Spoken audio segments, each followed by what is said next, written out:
Disney has milked the original trilogy and the post-original trilogy era for all they can, and will soon turn its attention to the prequel and pre-prequel era with the release of The Acolyte.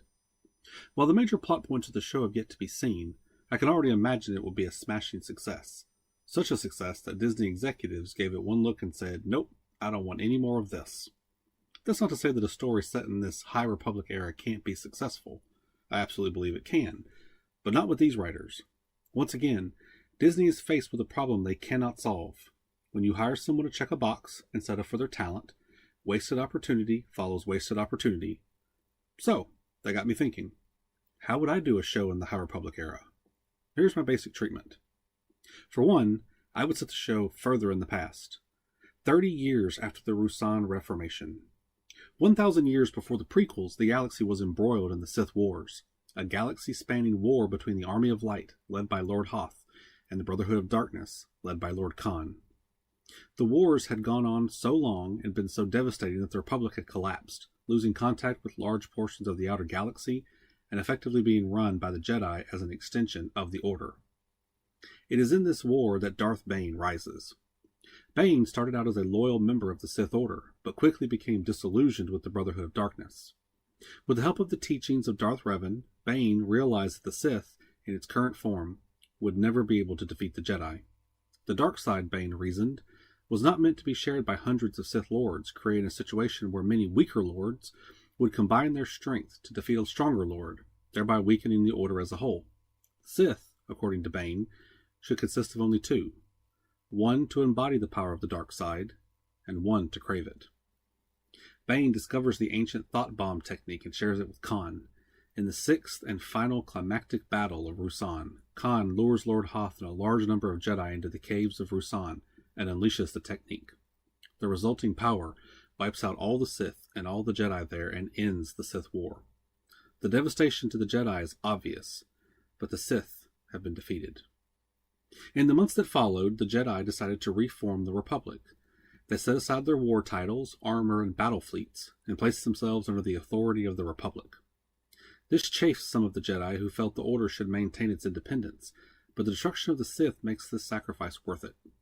Unknown to the Jedi, however, the Sith have survived in the person of Darth Bane.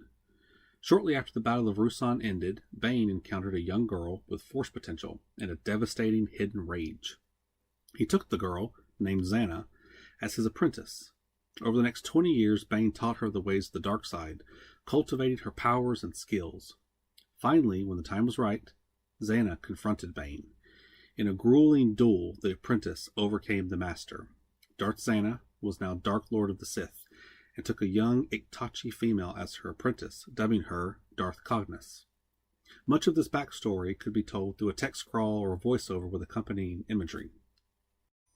This show would be a sort of Game of Thrones in the Star Wars universe. It would center around the Corellian system, a system in the core region consisting of 5 planets. I know Star Wars canon has indicated the system only has 4 planets in it, but I believe the 5 brothers model from Legends should be officially reestablished. The system lies in a very advantageous position within the core region, at the endpoint of 2 major galactic trade routes, meaning any goods coming from the mid or outer rim will most likely move through Corellia, enriching the system. Further complicating the situation is the existence of Centerpoint Station, a mysterious facility lying at the orbit point of the twin planets Talos and Tralos. Corellia is a system that has always valued its independence, but the current head of state for the system maintains a pro-Republic stance. However, just under the surface, tensions are brewing. Corellia is a planet of aristocracy, ruled by 5 competing human families. In the year before the Ruusan Reformation, Corellia was ruled by an oppressive Jedi king named Baradon Laric, who was the patriarch of a 6th family.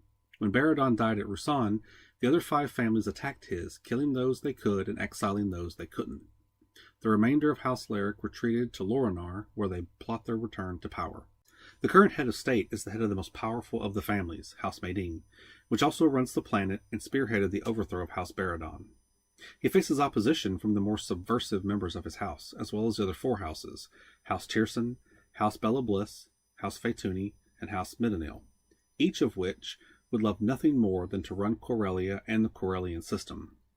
Note that this would have been the perfect opportunity for a little fan service by having one of the families be House Solo, but Disney decided to dash any chance of that by making Solo a designation for traveling alone rather than an actual name. The different families hold varying views on the Republic, with some seeking to fully join and others seeking alliance with other groups, such as the Hutts or the Polith Alliance. Drawl is a planet of democracy, ruled by the noble Drawl, merchants and entrepreneurs. The Drawl have long sought to bring democracy to the entire Corellian system and see joining with the Democratic Republic as the best way to ensure Corellian prosperity long into the future. Solonia is a planet run by a warrior race. The chieftain, the strongest member of the strongest clan, rules the planet and represents the Solonians to the rest of the system and the galaxy. Lesser members of the chieftain's clan, as well as members of the lesser clans, all chafe under his rule and seek ways to unseat or kill him. Talus and Trallus have no natural-born race, but contain members of all three races in roughly equal proportions.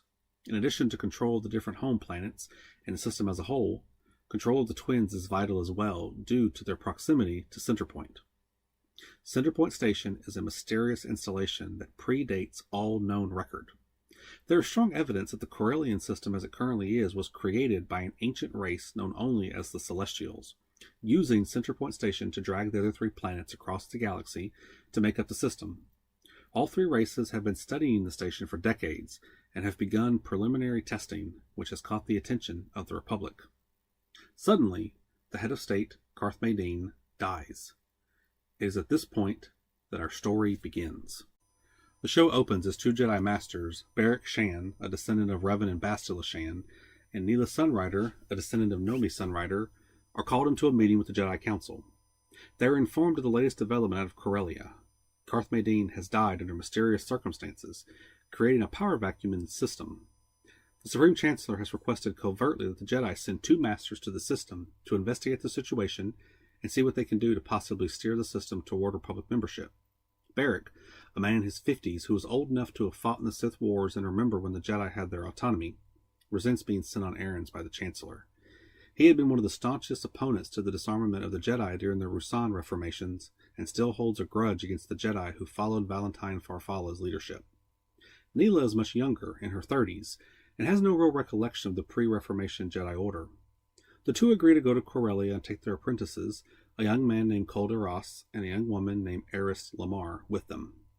Separate from this, Darth Zana learns of the coming upheaval in Corellia and recognizes that this might be a prime opportunity to deal a blow to the Republic and the Jedi, this being the first major crisis for both entities post-Reformation. She and Cognis travel to Corellia. Prior to the arrival of the Jedi or the Sith, we would have a significant portion of the first episode dedicated to establishing the players in the Corellian system. House Bella Bliss, led by Lord Garen, is staunchly pro-Republic and prefers for the whole system to formally join the government. House Tierson, led by Lady Dowager Janna and her underage son Stead, sees Republic membership as a way to maintain the power she will lose once her son comes of age. House Phaetuni, led by Lord Mallet, is anti-Republic and wants to align with the Hutts in order to completely dominate trade along the Corellian run.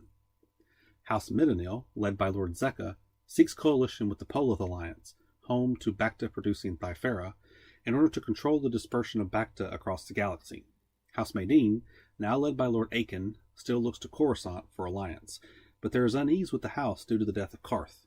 There is suspicion about Carth's death among all the houses. Though Drawl is ruled based on merit, there are still competing factions and interests on the planet. The pro-democracy members of the Drawl Senate find common cause with House Bella Bliss and Tierson, while the merchants among the Drawl see common cause with House Phaetuni and Middenil. Solonia wants Corellia to remain independent, though there are a number of lesser clans that seek to unseat the chieftain. Darth Zana and Darth Cognis arrive in system and go directly to speak with Lord Mallet. They offer their assistance to him. If he can achieve his goal of aligning the system with the Hutts, it will disrupt the Republic and the Jedi, as well as benefit the two Sith Lords who hold a controlling interest in Ramamul's largest shipping company. It is there that Cognis first encounters Cade Merrick, an aide to Lord Mallet, and is oddly drawn to him. After their meeting with Mallet, Zana comments upon Cade, stating that he is strong in the Force, untrained, and seemingly filled with a dark rage. She suggests that he might make a good apprentice for Cognis, if she is ready and willing to do what must be done: kill Zana and claim leadership of the Sith for herself. The Jedi are forming their plan of attack on the way to the Corellian system. Barrick and Cole will go to Corellia and speak with the Five Houses, gauging the interest of each and attempting to engender affection for the Republic and the Jedi with them. Neela and Arist will go to Drawl and speak with the President of the Senate and to Salonia to speak with the Chieftain. Meanwhile, King Barridan's heir, Corran, seeks allies on Loranar to retake his father's throne and plots to unseat the Corellian houses. If you've seen Game of Thrones, you can probably envision how the show will go with political machinations, shifting alliances, and near misses between the Jedi and the Sith, peppering the screen with mystery and intrigue. The Jedi find that there is great apprehension among the system toward them due to the tyranny of King Barridan.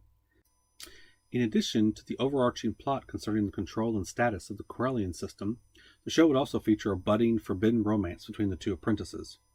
Prior to Rusan, Jedi were allowed to have relationships within the Order and outside of it, but part of the Reformation was to forbid this area of passion in a Jedi's life. The difficulty of managing and fighting their mutual attraction could be a good source of drama. In addition to this, we would see Cognis probing Cade for the possibility of him becoming her apprentice. Through the course of the show, we would discover that Carth Madine's death was the doing of the Salonian chieftain in order to increase chaos and confusion on Corellia. His hope was that the Drawl and Salonians, both believing in different representations of merit, would be able to combine forces and take the system, giving them control over Centerpoint. A demonstration of the Centerpoint station demolishing a junk fleet stationed on the outskirts of the system shocks the galaxy and garners everyone's attention. The Sith are envious of the power of the weapon, but realize they will most likely not be able to gain control of Centerpoint and remain hidden. The Republic sends a message to the Jedi: ensure a pro-Republic force gets control of Centerpoint, or do all they can to sabotage it. Several of the houses in Corellia go to war with each other for control of the planet. In the end, the Jedi and Sith manage to broker two different deals that bring peace to the system. Xana and Cognis convince Lord Mallet and Lord Zekka to marry their children together, making their combined houses the most powerful entity on Corellia. Their mutual focus on trade gives them similar interests. The two houses will now be able to dominate the distribution of Bacta across half the galaxy. Separately, the Jedi managed to broker a deal between this new Corellian alliance and Drawl and Salonia. Corellia will remain an independent system, but will receive honorable member status within the Republic, in exchange for halting any further research or use of Centerpoint. All sides win. The Phaetuni Mid-Nil Alliance get control over a significant portion of trade across the galaxy and maintain their independence. The Republic maintains friendly relations with Corellia and takes Centerpoint out of play for a while.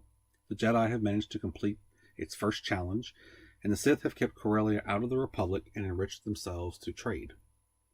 As the show concludes, Cade comes to Cognis and declares his devotion to her and the Sith. Cognis accepts him as her apprentice, dubbing him Darth Millennial, and prepares to challenge Xana. Cognis confronts Xana, and the two clash in an epic fight. Eventually, Cognis is able to defeat Xana, overwhelming her use of Sith magic with her own assassin traps set previous to the fight. The Dark Lord of the Sith is dead. The new Dark Lord of the Sith takes her place. Darth Millennial takes his place as her apprentice. He has much to learn for now, but one day he will do the same to Cognis that Cognis did to Xana, which Xana had previously done to Bane. The Jedi return to Coruscant unaware of what has transpired between the Sith, and the two apprentices choose the Order over their mutual affection. I know this is a fairly simple treatment, relying upon the understanding of an entirely different show, but I don't think it needs to be that complicated. That's the problem with Disney Star Wars. They have easy layup after easy layup, and they continue to find ways to miss. I think this would be a really fun, enjoyable show that Disney is frankly incapable of making. What do you think of this idea? Do you think it would be a fun show? How would you have handled it? Let me know down below. Thanks for watching.